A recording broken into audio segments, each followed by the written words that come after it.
نحمدہ ونصلی علی رسولہ الکریم، اما بعد۔ دورہ عربی گرامر،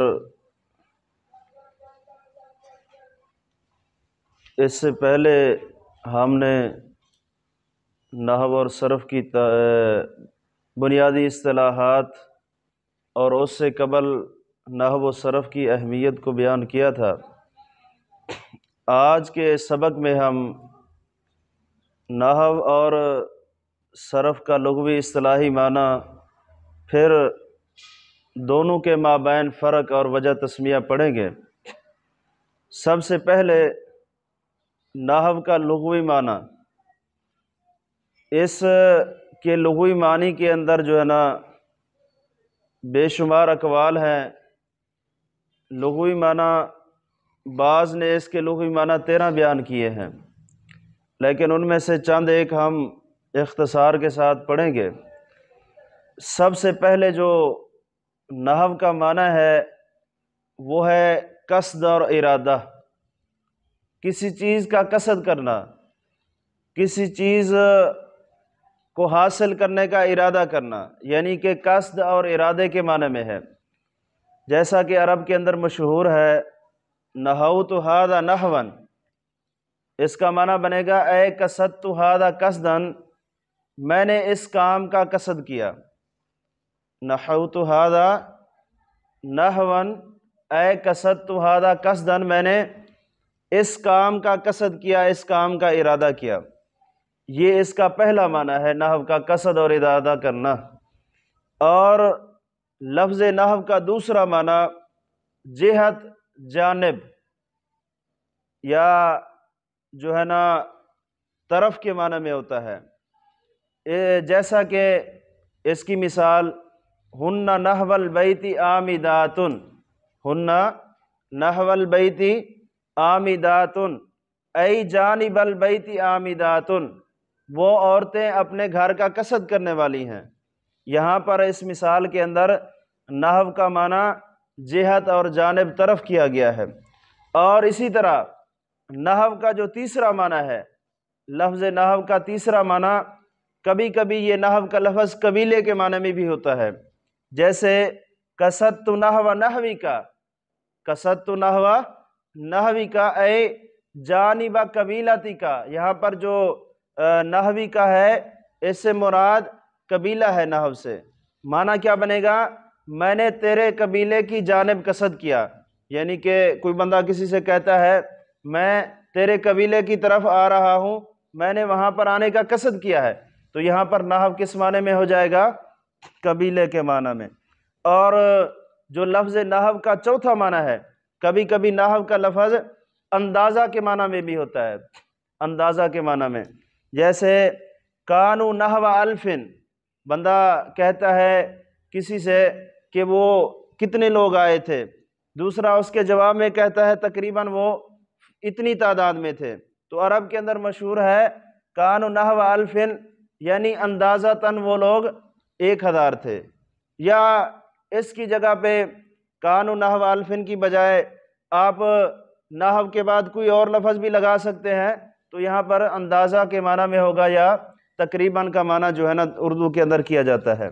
اور اس کا جو پانچواں معنی ہے نحو کا، وہ ہے ترک کر دینا، کسی چیز کو چھوڑ دینا۔ جیسے نہوناہم اے ترکناہم، نہوناہم کا معنی اے ترکناہم، کوئی بندہ کسی سے کہتا ہے کہ ہم نے ان کو چھوڑ دیا ہے، تو یہاں پر نحو کا لفظ جو ہے ترک کرنے کے معنی میں ہے، کسی چیز کو چھوڑنے کے معنی میں ہے۔ اور نحو کا جو چھٹا معنی ہے وہ ہے قسم، قسم کے معنی میں بھی ہوتا ہے۔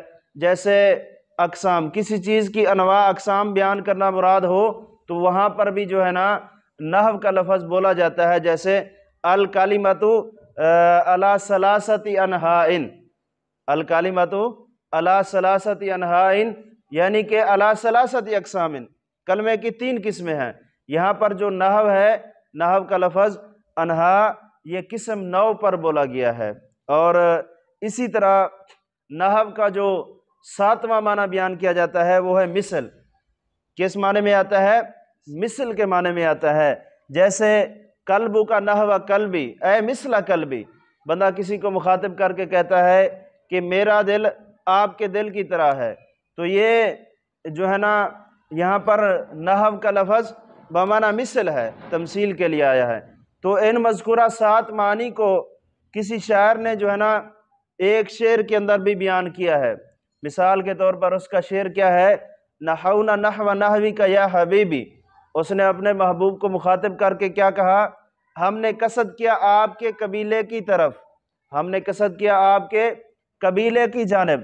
یہاں پر یہ پہلا نحونا، نحونا کا معنی یہاں پر قصد ہے، قصد کے معنی میں ہے۔ نحو نحوی کا یہاں پر جو دوسرا نحو آیا ہے یہ جو ہے جانب کے معنی میں ہے، طرف کے معنی میں ہے، اور نحوی کا یہاں پر یہ کیا ہے، نحو کا لفظ قبیلے کے معنی میں ہے۔ اور آگے اس نے کیا کہا، نحونا نحو الف من رقیبی، نحونا نحو الف من رقیبی، ہم نے چھوڑا اندازاً 1000 رقیبوں کو، 1000 رقیبوں کو ہم نے پیچھے چھوڑ دیا۔ تو یہاں پر نحونا کا لفظ کس معنی میں ہے، ترکنا کے معنی میں ہے۔ یہاں پر نحونا کا لفظ ترکنا کے معنی میں ہم نے چھوڑا، اور نحو الفن یہاں پر جو ہے نا نحو کا لفظ اندازہ تقریباً کے معنی میں ہے۔ اور اس کے اندر یہ بھی ایک فرق کیا جا سکتا ہے کہ نحو کے بعد اگر تعداد آ جاتی ہے، کیا آ جاتی ہے، تعداد آ جاتی ہے، تو پھر اس کے اندر تقریباً یا اندازے کا معنی ہوگا، ٹھیک ہے۔ اور اسی طرح وجدناہم مرادا نحو کلبی، انہوں نے کیا کہا، وجدناہم، ہم نے ان کو پایا، مراضاً، بیمار، نحو کلبی، اپنے دل کی طرح، اپنے دل کی مثل، اپنے دل جیسا۔ یہاں پر نحو کا لفظ کس معنی میں ہے، مثل کا معنی میں ہے۔ تمنوا من کا نحو من زبیبی، وہ آرزو کرتے تھے آپ سے کشمش کی ایک قسم کا۔ اور یہاں پر نحو کا جو لفظ ہے وہ کس معنی میں ہے، کشمش کی ایک قسم کے معنی میں ہے، یعنی کہ قسم جو معنی بیان کیا گیا تھا وہ یہاں پر نحو کا لفظ قسم کے معنی میں ہے۔ یہ تو تھے اس کے 7 معنی۔ 8واں معنی نحو کا جو ہے وہ ہے راستہ، راستہ۔ عرب کے اندر یہ بھی مشہور ہے، نحو مستوی، نحو مستوی، اے طریق مستوی، یعنی کہ سیدھا راستہ۔ یہ بھی نحو کا ایک معنی کیا ہے، راستے کے معنی میں ہوتا ہے، طریق کے معنی میں ہوتا ہے۔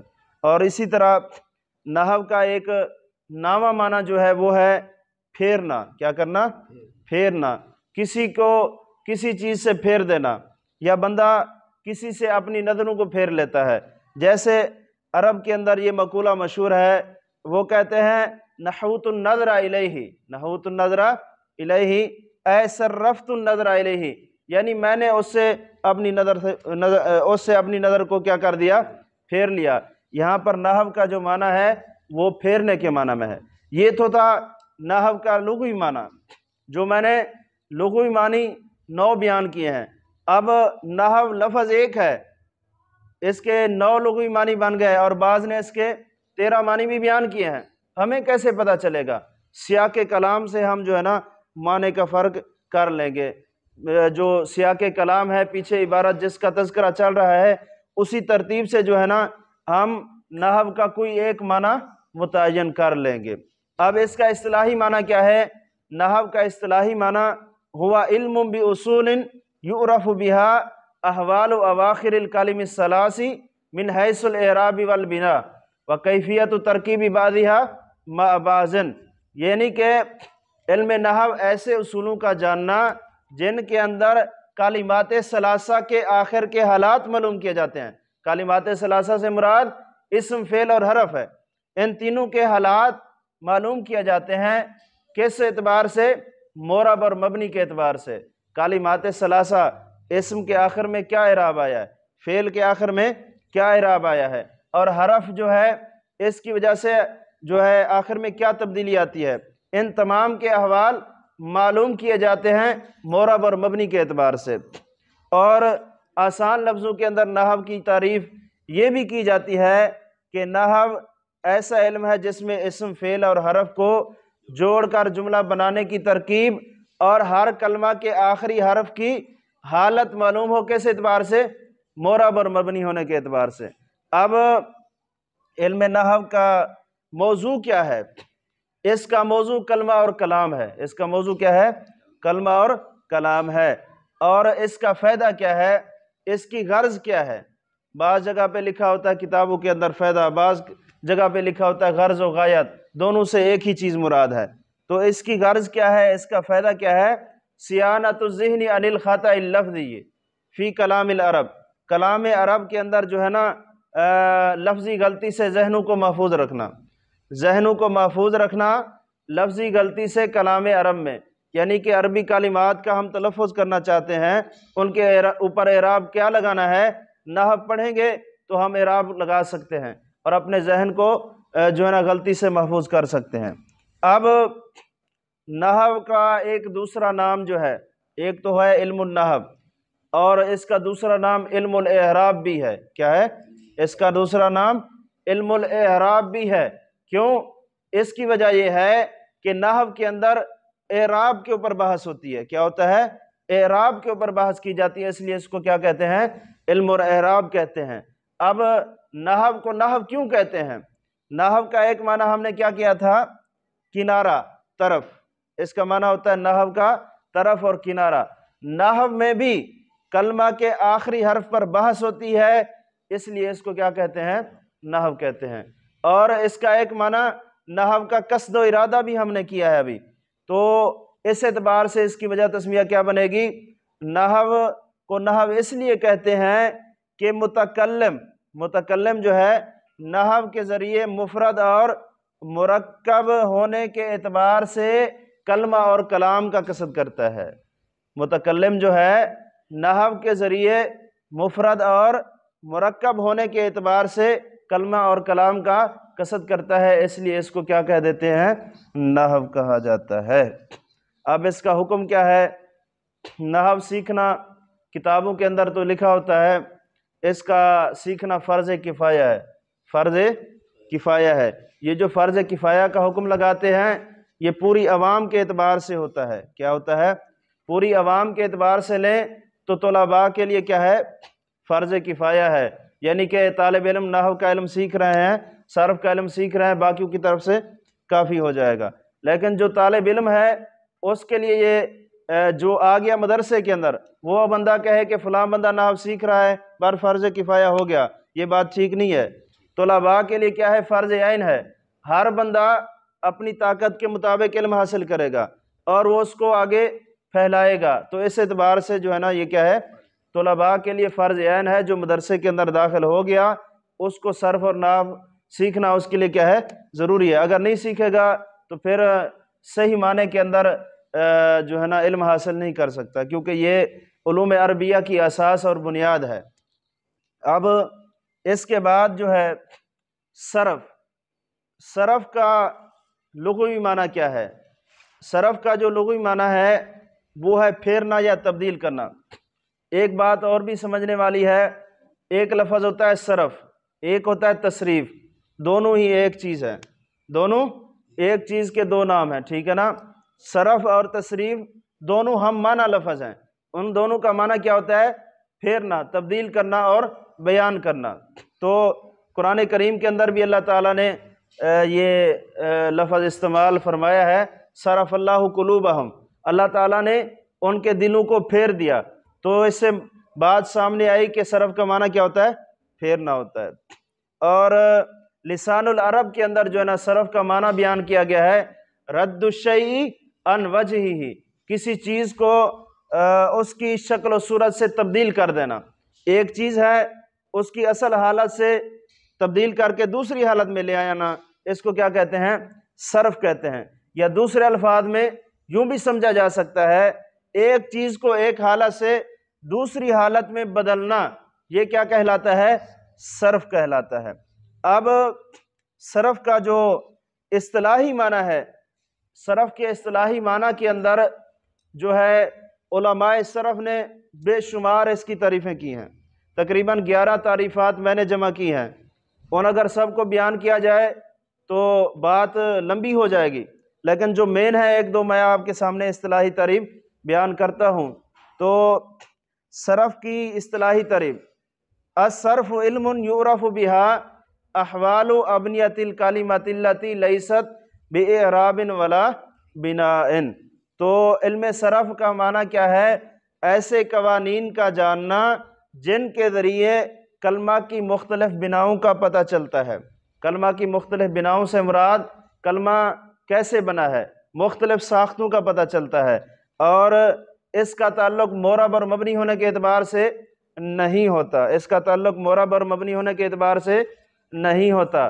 صرف کی دوسری اصطلاحی تعریف جو ہے، علم یبحث فیہ عن المفردات من حیث صورہا و ہیئتہا، یعنی کہ صرف ایسا علم ہے جس کے اندر مفرد کلمات کے بارے میں اس کی شکل اور صورت کے اعتبار سے بحث کی جاتی ہے، یعنی کہ مفرد کلمات اس کی حیت اور کیفیت کے اعتبار سے بات ہوتی ہے۔ اور اس کی تیسری تعریف یہ بھی کی جاتی ہے، الصرف علم باحث عن احوال المفردات من حیث الحیہ، یہ اس کا معنی بھی وہی ہے، الفاظ جو ہے نا جی تھوڑے سے مختلف ہیں۔ اور اس کا جو چوتھا تعریف کی جاتی ہے وہ ہے الصرف علم باصول یعرف بها احوال ابنیۃ الکلم الثلاث من حیث الصورت والحیۃ کالادغام والاعلال، یعنی کہ صرف جو ہے ایسے اصولوں کا جاننا جن کے ذریعے کلمات ثلاثہ کی مختلف بناؤں کا پتہ چلتا ہے، اور جو ہے نا اس کے اندر ادغام، اعلال، تعلیل کی بات ہوتی ہے۔ یعنی کہ بعض نے جو ہے نا ایک صرف کے اندر جو بحث ہوتی ہے اس کو لے کر اس تعریف میں شامل کر دیا۔ اگر ان کا خلاصہ بیان کیا جائے تو صرف کے اندر کلمے کی بناؤں کا پتہ چلتا ہے۔ نمبر 2، صرف کے اندر جو ہے نا ادغام کے اوپر بحث ہوتی ہے، اعلال، تعلیل کے اوپر بحث ہوتی ہے، اور اسی طرح جو ہے نا کلمات ثلاثہ کے جو اصل علم الاشتقاق میں بھی اس کے اندر بحث ہوتی ہے۔ تو یہ ایک ہی چیز کو جو ہے نا مختلف انداز کے اندر بیان کیا گیا ہے۔ اب علم الصرف کا جو موضوع ہے وہ بھی کلمہ ہے، وہ بھی کیا ہے؟ کلمہ ہے، لیکن صیغے کے اعتبار سے، الکلمۃ من حیث الصیغہ، علم صرف کا جو موضوع ہے کلمہ ہے صیغے کے اعتبار سے، اور اس کی غرض کیا ہے؟ صیانت الذہن عن الخطأ اللفظی فی کلام العرب من حیث الصیغہ۔ یہاں پر علم صرف کا جو فائدہ ہے وہ یہ کیا ہے؟ کلام عرب میں ذہنوں کو غلطی سے محفوظ رکھنا، کس اعتبار سے؟ صیغے کے اعتبار سے۔ یہ جو ہے نا نحو اور صرف کی غرض و غایت میں فرق کیا جا سکتا ہے۔ اس کے اندر جو ہے نا ذہنوں کو محفوظ رکھنا غلطی سے کس اعتبار سے؟ اعراب کے حوالے سے۔ یہاں پر جو ہے نا ذہنوں کو غلطی سے محفوظ رکھنا کس اعتبار سے؟ صیغے کے اعتبار سے۔ اور جو ہے نا اس کا حکم کیا ہے؟ اس کا حکم بھی کیا ہے؟ فرض کفایہ، لیکن طلباء کے لیے کیا ہے؟ یہ فرض عین ہے۔ جو مدارس کے اندر داخلہ لے چکے ہیں ان کو ضروری حاصل کرنا چاہیے۔ اب علم صرف کا دوسرا نام، ایک تو ہے علم صرف، اس کو علم المیزان بھی کہتے ہیں، علم المیزان بھی کہتے ہیں۔ علم المیزان کیوں کہتے ہیں؟ اس کے اندر میزان صرفی کے اوپر بحث ہوتی ہے، ہر چیز کو جو ہے نا ترازو پہ تولا جاتا ہے، اس اعتبار سے اس کو علم المیزان کہتے ہیں۔ اور صرف کا ایک نام کیا ہے؟ علم الصیغہ، علم الصیغہ۔ اس کو علم الصیغہ کیوں کہتے ہیں؟ صرف کے اندر جو ہے نا صیغوں کے اوپر بحث کی جاتی ہے، کثرت سے ہوتی ہے، اور اسی طرح اس کو علم الاشتقاق بھی کہتے ہیں۔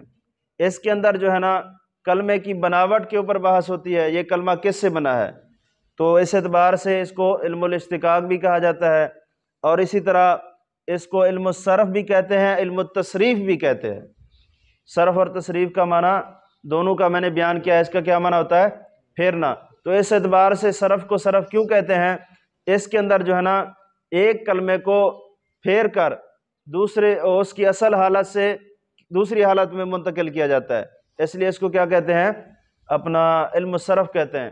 یا اس کے اندر جو ہے نا ایک لفظ کو ایک گردان سے لے کر دوسری گردان میں منتقل کیا جاتا ہے۔ لفظ ایک ہوتا ہے، کبھی فعل ماضی کی گردان ہے، مضارع کی گردان ہے، پھر معروف ہے، مجہول ہے، امر ہے، اور اسی طرح جو ہے نا اس کے اندر جو ہے نا ایک لفظ کو، ایک کلمے کو مختلف گردانوں کے اندر تبدیل کیا جاتا ہے، اس لیے اس کو کیا کہا جاتا ہے؟ علم الصرف یا علم التصریف کہا جاتا ہے۔ اب علم الصرف اور علم النحو کے اندر کیا فرق ہے؟ بنیادی طور پر جو علم النحو اور علم الصرف میں فرق ہے وہ یہ ہے، علم نحو کا جو موضوع ہے وہ ہے کلمہ اور کلام، کلمہ اور کلام، اور علم الصرف کا جو موضوع ہے اسم معرب اور فعل متصرف ہے، اسم معرب اور فعل متصرف ہے۔ فعل متصرف سے مراد وہ فعل جس کی گردان ہوتی ہے۔ اب دوسرا فرق جو ہے، علم النحو کے اندر جو معرب مبنی ہونے کے اعتبار سے بحث ہوتی ہے، کلمے کے آخری حرف پہ بحث ہوتی ہے، یعنی کہ نحو کے اندر کلمے کے آخری حرف کے اوپر بحث کرنی ہے، جبکہ علم الصرف میں جو ہے نا معرب مبنی ہونے کے اعتبار سے کلمہ کے اوپر بحث نہیں کی جاتی۔ یہ جو ہے نا بنیادی فرق ہے۔ اور اسی طرح جو ہے اگر چھوٹی چھوٹی اصطلاحات کو دیکھا جائے تو ان دو فروق کے علاوہ اور بھی کئی فرق سامنے آتے ہیں۔ بعض دفعہ صحیح کی تعریف نحویوں کے نزدیک الگ ہے اور صرفیوں کے الگ ہے، یعنی کہ ان کی اصطلاحات کے اندر فرق کیا جائے تو اور بھی فرق جو ہے نا نحو صرف میں سامنے آتے ہیں۔ تو یہ آج کے سبق میں نحو کا لغوی اصطلاحی معنی، صرف کا لغوی اصطلاحی معنی اور دونوں کے مابین فرق جو تھا اس کو بیان کیا گیا ہے۔ اس کے بعد ہم جو ہے نا آگے جو ہے تفصیل کے ساتھ باقی قوانین کو پڑھیں گے۔ آج جو ہے نا یہیں پر بس کرتے ہیں۔ اللہ تعالی ہم سب کا حامی و ناصر ہو۔